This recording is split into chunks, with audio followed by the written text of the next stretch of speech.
Last year around this time was when we visited Germany as I was in my sabbatical. And we had lived there nearly 20 years ago and made great friends. And we had a small reunion. We were excited to see all of them.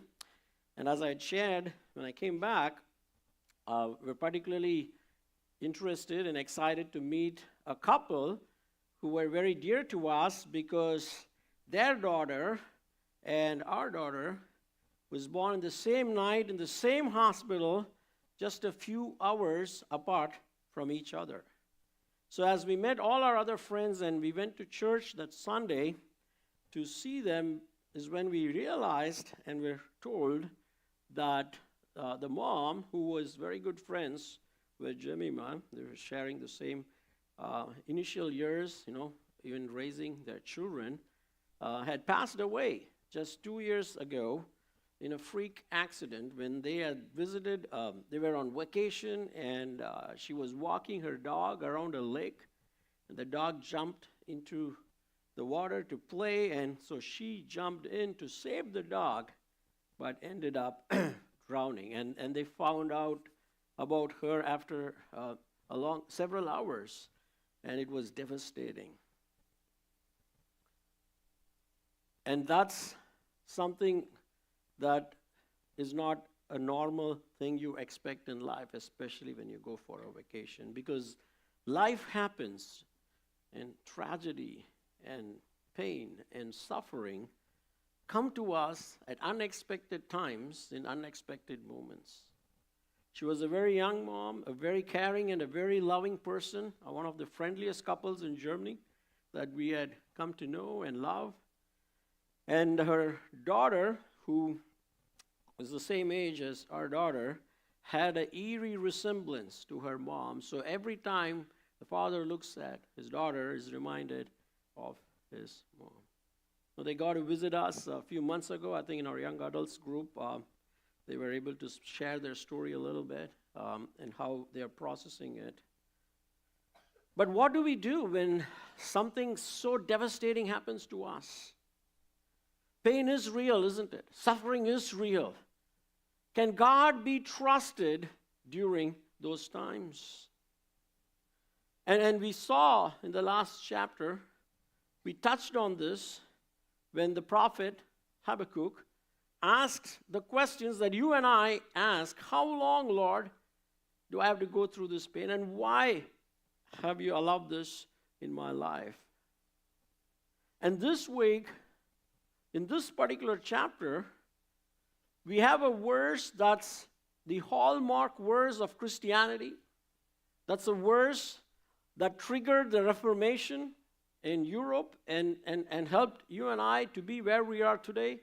The verse that says, the just shall live by his faith. And it comes in response to Habakkuk's prayer.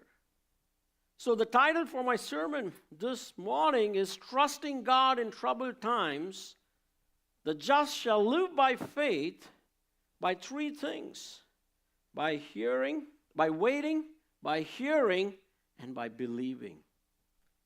The just shall live by faith by waiting, by hearing, and by believing. The first thing that we read in the first verse is Habakkuk says, I will take my stand at my watchpost and station myself on the tower and look out to see what he will say to me and what I will answer concerning my complaint. He's asked some very important questions in the previous chapter. Why are bad things happening to good people?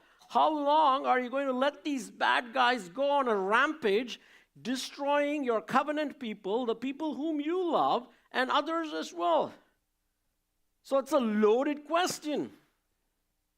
And this is at a time where he and his people are suffering, and they're going to be invaded by this powerful Babylonian army.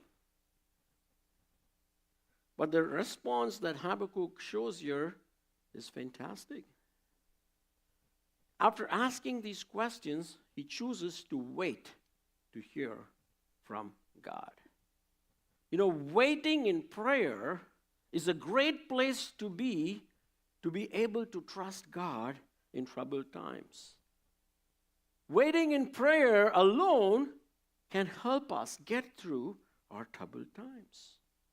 Most of us, when we go through something devastating or challenging, whether it's a pain or a suffering or a loss or a health crisis, we have different responses. A crisis can drain us physically, emotionally, and spiritually too. And people do different things when you are sad or when your life is hit with something unimaginable. Some people sleep. For some people, they search for distractions. I want to just not dwell on it. I want to focus on something that will take the pain away. So they just either indulge a lot in work or travel or seek temporal pleasures in other things that can numb this pain for a while, or develop other coping mechanisms which may give a quick instant relief but will leave you more deflated right at the end. But here is a Habakkuk choosing to wait in prayer. And you see examples of this all through the Bible. For instance, the person Job, whom the Bible calls was a righteous man, and everything was taken away from him just like that. His close friends did not understand him. His wife did not understand him. He waits in prayer. 40 long chapters. The children of Israel keep going back to God every time a crisis hits in prayer. David does the same thing in his own life. But he says, I will stand at my watch post and station myself on the tower. The idea, the image is, in olden times, you had a city with walls that were protecting it, and there were watchtowers on which were sentry guards who would go up, and they'll get a perspective not only of what's happening inside their city, but what's coming outside. They can spot enemies approaching them. They can see if ambassadors are coming. They can see if bad weather is approaching in a desert where desert storms and sandstorms can quickly come up and attack.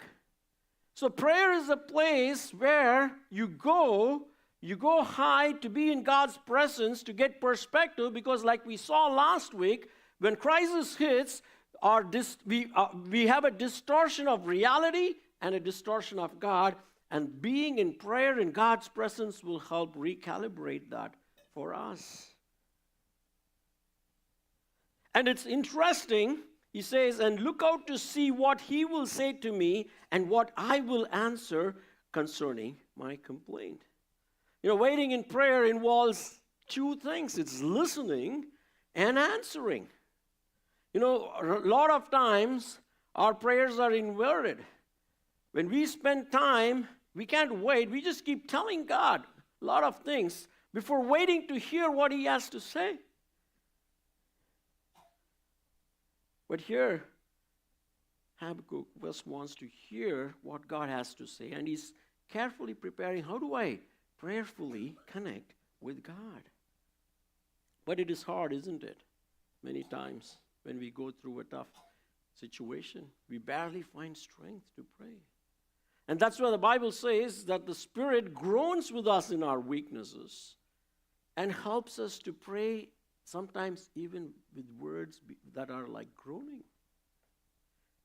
And even when you and I are not able to pray in those times, we have Jesus Christ, who is our intercessor, who is constantly praying for you and me, for God to intervene.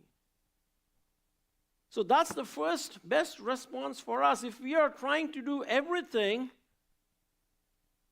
we need to remind ourselves the best thing we can do when something unimaginable is happening or painful is happening is to calm down and stop trying anything else and just go into God's presence. Sometimes my children, and I'm sure some of you have this too, get hurt, playing outside, and they have a wooden thing that goes in their fingers, and they come to me to help.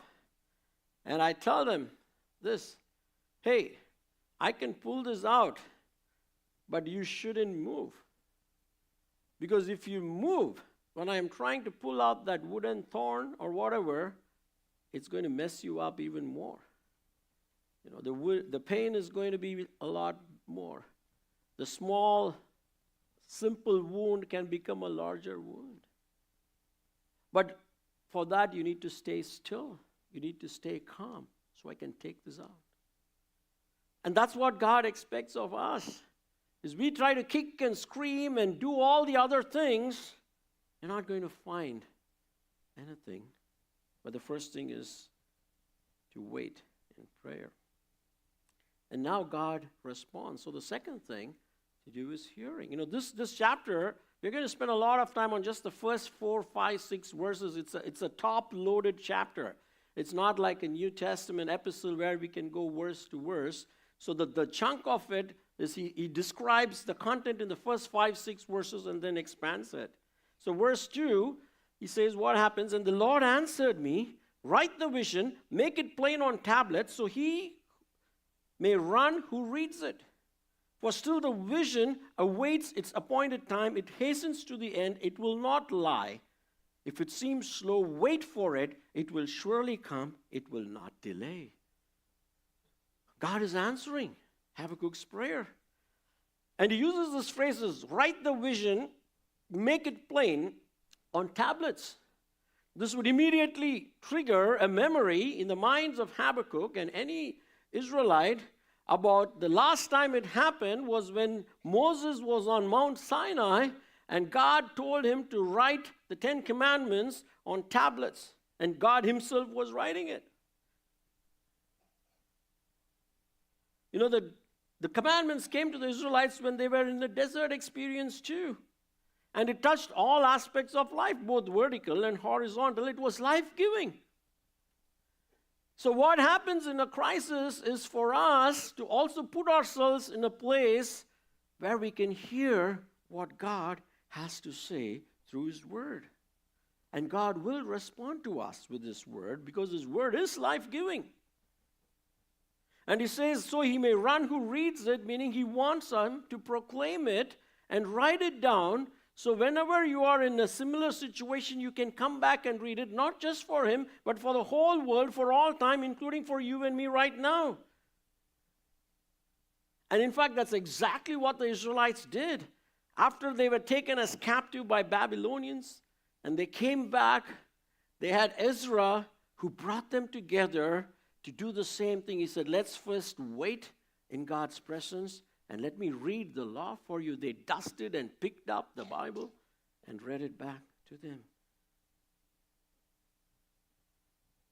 Because that's where you're going to find comfort. That's where you're going to find perspective. This friend of mine who lost his wife when he was here a few months ago, I asked him, how did you navigate this?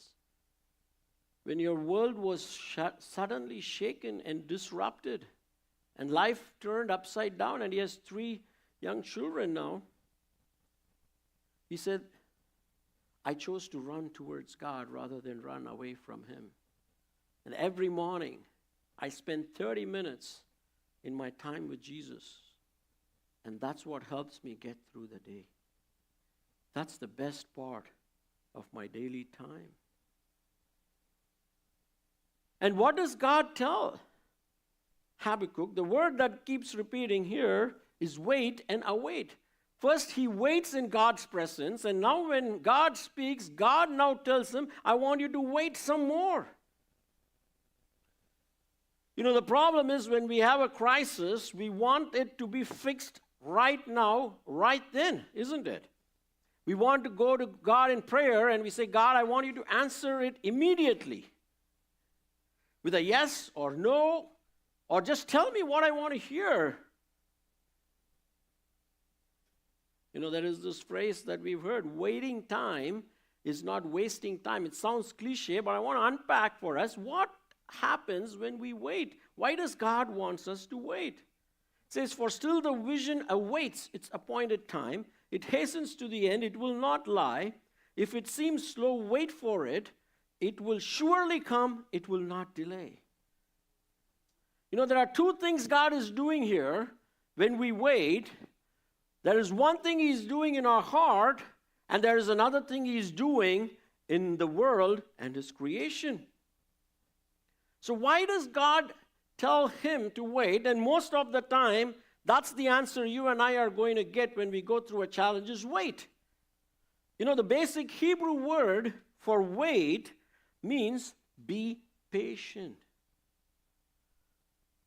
And it means waiting patiently and persistently. It's not like, you know, sometimes you wait for a bus and it doesn't show up, you leave. You lose your patience and you don't get what you're looking for. He says, don't get angry or upset and do other things, flailing your arms and legs. Be patient. You know, the first thing waiting on the Lord means is to be patient rather than be angry. And why patience? We know in James chapter 1 it says, consider it joy, brethren, when you face trials of many kinds, because the testing of your faith can produce what? Patience. If it produces patience, the patience will finish its work, so when you are complete, you will lack nothing. Again, in Romans chapter 5, verse 3, it says, we rejoice in our tribulations, knowing they produce what? Patience. And then patience produces character. And character, hope. That hope will not disappoint us, for it brings the love of God shed in our hearts. Wow. When God tells us to stop, don't do anything, wait, be patient, it doesn't mean He's not doing anything. It doesn't mean He's being inactive. It doesn't mean our lives are stuck and we are stuck and it's all not going to pan out. In fact, it's the exact opposite. When God tells you to be patient, it means He's doing something radical in your heart. And He's also doing something big in this world that you don't know. Because when you stay put in patience, we are going to see now from a few examples, it's like it says in these verses, it says you will be complete.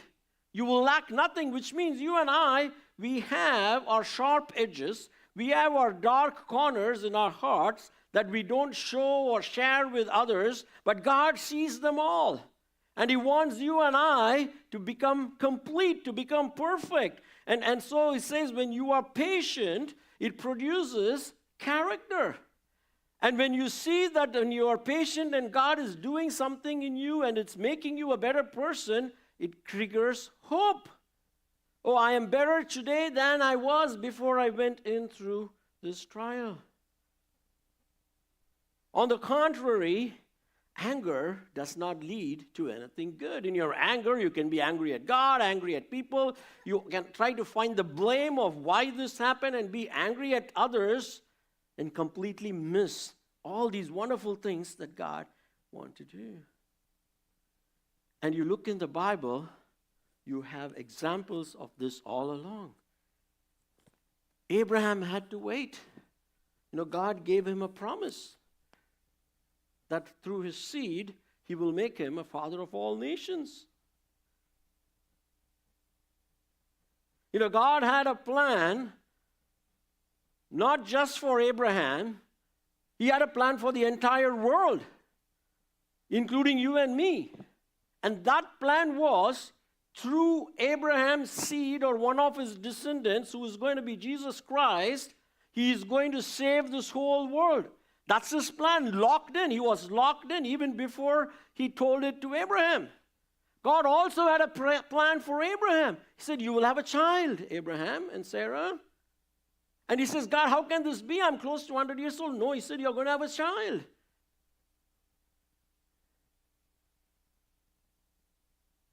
But Abraham had to learn to trust God because he kept trying other things. His wife Sarah had other plans. To short circuit God's plan. She said, I want a child and I want it now, God. If you're not going to give it through me, I'm going to find somebody else through whom we can have a child. Because the child became so important than God. And that created a disaster that lasts even till today. And it was almost more than a decade after that God blesses Abraham with a son. He had to wait a long time. He had to first wait a long time for 100 years, and then he had to wait more than 10 years. And what did this waiting do to Abraham? It helped Abraham to now trust God completely and believe that this is a trustworthy God. Even to the point when he was asked to sacrifice that son whom he got on the altar, he knew that God is going to provide a way, and he could see both God's plan for his life converge with God's plan for the world, that God is going to, through his seed, redeem the world, that he was able to sacrifice an animal on that mountain. You see, that's what patience does to us. When we are patient and in God's presence, God does this work in our hearts to help us to learn to trust him more, to develop character, and also to see how what he is doing in you and me is much bigger than what you and I think, because he cares about this whole world. He cares about what he is accomplishing in this whole world. Same thing happened to Isaac. He had to wait. Same thing happened to Jacob. He had to wait. He had to wait for 14 years to marry the love of his life. And you know why? Because he had a heart problem. He thought he can get what he wants, when he wants, how he wants, by using deception, by playing tricks and games on people. But he was able to have a changed heart on his way back. Waiting time is a great time, my dear friends. Usually there are 3 phases. There's a time where you enter into this waiting time, which is the most painful, where it's all dark, you have no perspective, and then you hit rock bottom, and that's where God meets you. And that's where God does this deep work in you, to see what character needs to be molded and changed, to see what perspectives and lies we have believed that he wants to switch and reveal the truth to us. Waiting times can be the best phase of our lives. So if you're in a crisis, don't rush it. Or if you have been through one, ask God, what is he doing? And what are you hearing? And next, you can trust God in troubled times. And if you're someone who is going through that, by waiting, by hearing, and lastly and most importantly, by believing. Habakkuk 2 verse 4, it says, behold, his soul is puffed up. It is not upright within him, but the righteous shall live by his faith. According to God, there are only 2 types of people in this world. It says the just who will live by faith, and the unjust who will live, or rather die, by their arrogance. And the rest of this chapter is just an unpacking of that. This phrase, the righteous shall live by his faith, is the phrase that is the central part of this chapter and the whole of Bible. And the word faith, in its original construction, talks of a steadfast faith, an unwavering faith. It is not talking about the steadfastness of our ability to have faith, because none of us can constantly have the same amount of faith with God at all times. It's talking about the steadfastness of the object of our faith, who is God, who is faithful. God is steadfast. Steadfastness is a virtue of God that is constantly praised in Scripture. God is described as the God of steadfastness in Deuteronomy 32:4. There are several Psalms that talk about his faithfulness. And when you see God being steadfast and faithful with his covenant people over and over and over again, and there is a pattern that evolves, that gives you a basis of trust. Oh, he's going to deal with me the same way too. That's what people who believe in this God live with. They believe in the steadfastness of God. And that steadfastness in faith is the way of receiving the gift of life. And this is why Paul quotes this in the book of Galatians and Romans and Hebrews 10. And you come to Hebrews chapter 11, it's the hall of faith. You see all these Old Testament people who lived a life of faith even through the most difficult times, when they were thrown in the lion's den, when they were stoned, when they were imprisoned, when they were beaten. They could still hold on to their faith because they have seen how God acts in human history, and he can still be trusted in those most painful times. They did not trust in themselves to become righteous in the eye of God or men, but in the righteousness of God and his faithfulness. Who are these other group of people? The other group of people which are exemplified by this evil nation of Babylon and the king, who is Nebuchadnezzar. These are a group of people who don't believe in God but believe in themselves. And you know where that is coming from? The Bible says it comes from pride.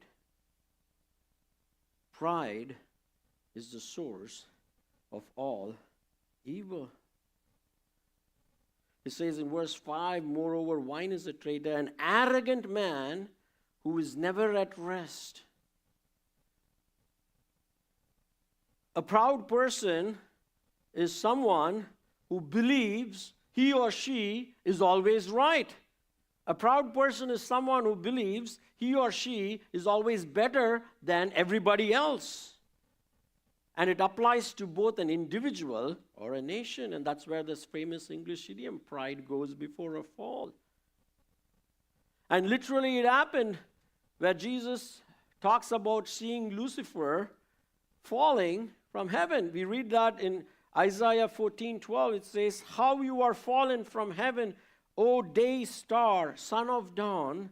How you are cut down to the ground, you who laid the nations low. You said in your heart, I will ascend to heaven. Above the stars of God, I will set my throne on high. I will sit on the mount of assembly in the far reaches of the north.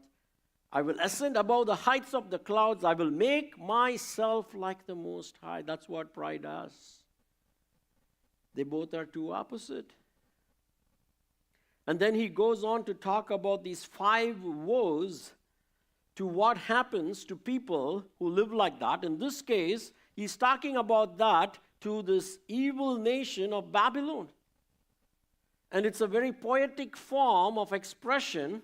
In fact, the Hebrew word is not woe, it's a special type of word called I couldn't even pronounce this, I was looking it up.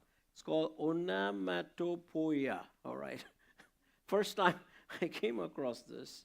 What it says is the process of creating a word that phonetically imitates, resembles, or suggests the sound that it describes. It's just the sound, there's like no meaning.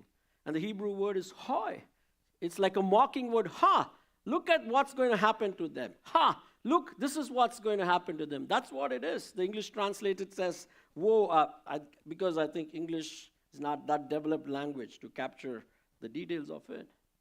And here we get an example of what happens when a whole nation is so proudful and lives like that, and you get to see an extreme version. And you and I, when we read this, we may think, I'm not like that.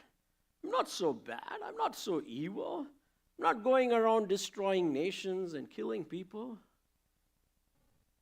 Well, but we all do the same things in a much lesser extent. And that's why it's thrown out here. That is an extreme version of living, but we can definitely identify with a few characteristics, especially the first one and the last one. And the first one is that. We just read as the heading for this is that it's an arrogant man. Now shall not all these take up their, verse 6, taunt against him with scoffing and riddles for him and say, woe to him who heaps up what is not his own, for how long, and loads himself with pledges. So what does this arrogant person who believes they are better than others do is their life will show evidences of greed. It's just that they take what doesn't belong to themselves because they feel they need it, they deserve it. And it happens perhaps in workplaces. You can see someone who likes to take credit for the work you did. Or sometimes perhaps you don't do it, but maybe you are not happy when someone gets praised for work they did, right? It's the same thing in a diminished form, in a seed form. So that's one characteristic that's evidenced by these people. Second one, who gets evil gain for his house, to set his nest on high, to be safe from the reach of harm, selfishness. Third one, verse 12, woe to him who builds a town with blood and founds a city on iniquity. If I don't get what I want, I will destroy you. And in an exaggerated, magnified version, that's what the Babylonians did. If that king set his eye on a country or a nation and liked what they have and they were not willing to surrender, he would go and wipe them out. Let's take that to the other extreme version, how it can play out. We have our children here, and you guys probably know this. If you have siblings, if you're growing up with siblings in your house or someone, what do you do when you have a toy that you want to play with and your brother or sister also likes the same toy to the same extent and wants to play with it at the same time? And we know what happens. Violence. Someone gets punched or kicked. Sometimes there is even blood. See? It's small, but left unrestrained and untamed, it can grow that big to what Nebuchadnezzar did. I'm going to do this to an entire nation. It's coming from pride. Someone who thinks they need to get. And 4, who makes his neighbors drink. You pour out your wrath and make them drunk in order to gaze at their nakedness. You want to do something that hurts others, to even use people to give you pleasure. And lastly, it says, verse 18, what profit is an idol when its maker has shaped it, a metal image, a teacher of lies, for its maker trusts in his own creation when he makes speechless idols. Is you then end up worshiping something other than God, something that would give you pleasure. You know, the reason why the Babylonian culture is filled with people who are trying to make money and have militaristic power is that in their center they are proud and they are empty. They need to clothe themselves with glory. It tells us the Babylonians were trying in all of their effort to accrue more power and more wealth to cover themselves with glory and honor, which is what everybody is after in this world. We are all after glory and honor.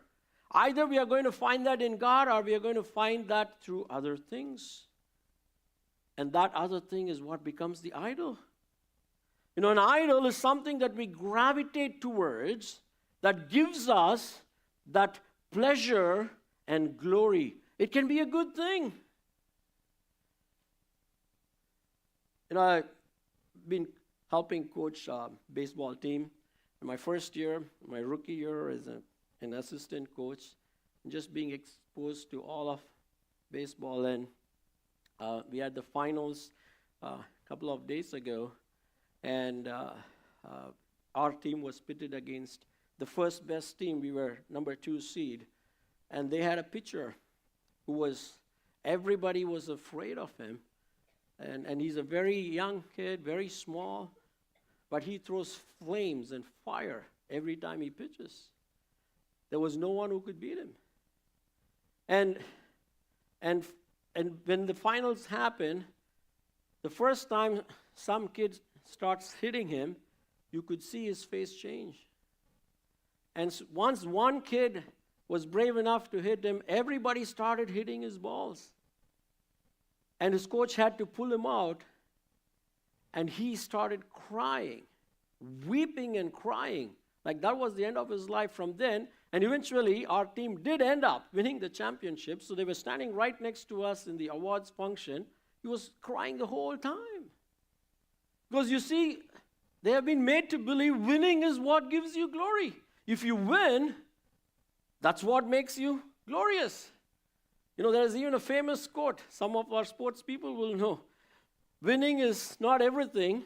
It's the only thing. That's what is being taught. And that's, sports is the religion, is what I found out. And if you make that your glory, what happens when you lose? Your whole world comes crashing down like this poor boy who ended up crying because he lost a simple baseball game. For a cup that's going to sit in your home and collect dust, nobody cares, isn't it? Or for some of us, it could be academic performance. You know, you feel your children are great if they get you those grades and you appreciate them and you perform, and if they don't, then you don't show them that value. Or looks. It can even be something as good as preaching. Even I can try to get my glory when some come and tell me, oh, that was a great sermon. And sometimes when nobody tells that, it's not a great sermon, which is what happens most of the time. And if I do end up deriving my glory from my preaching, my life will be miserable. I'll be depressed every day of my life. But that can be the same thing too. And trust me, I have done that in the past. And God had to work and remind me that that's not where you get your glory from. That's not why you preach.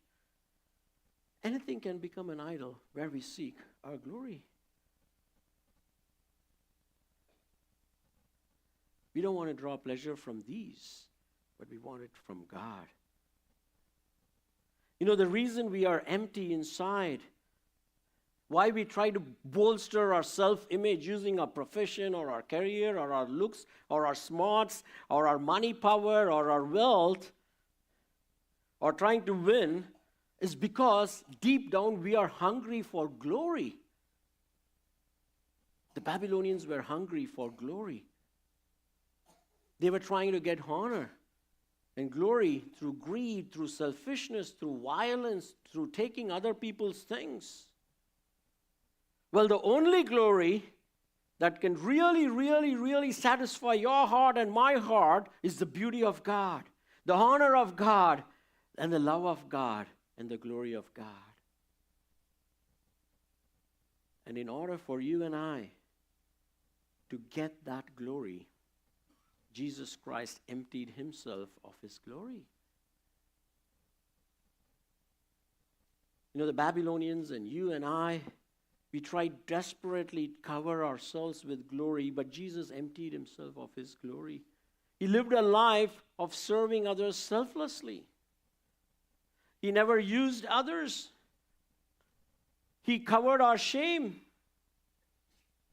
He took the shame you and I deserve if our hearts were going to be exposed for what they truly are,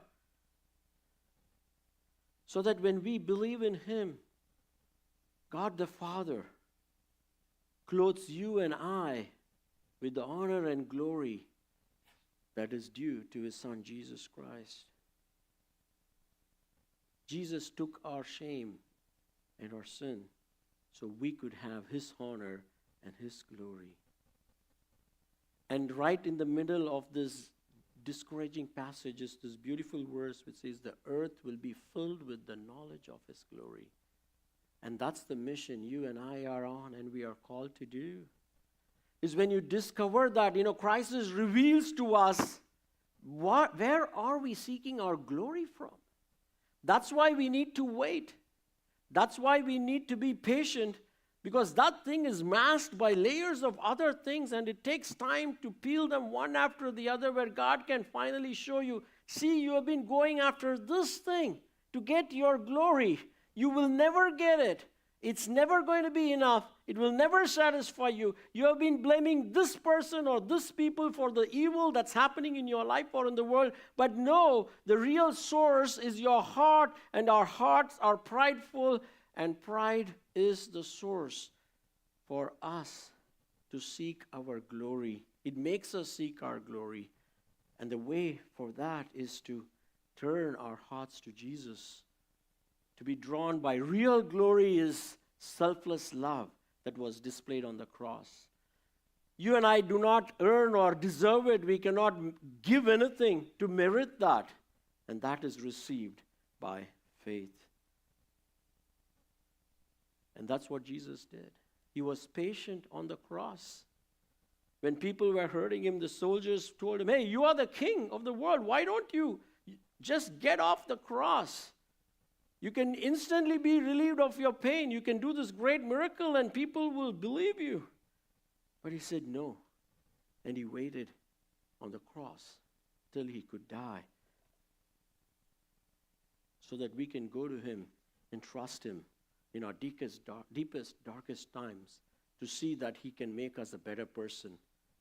That through our waiting, he will reveal what it is that we were seeking glory from.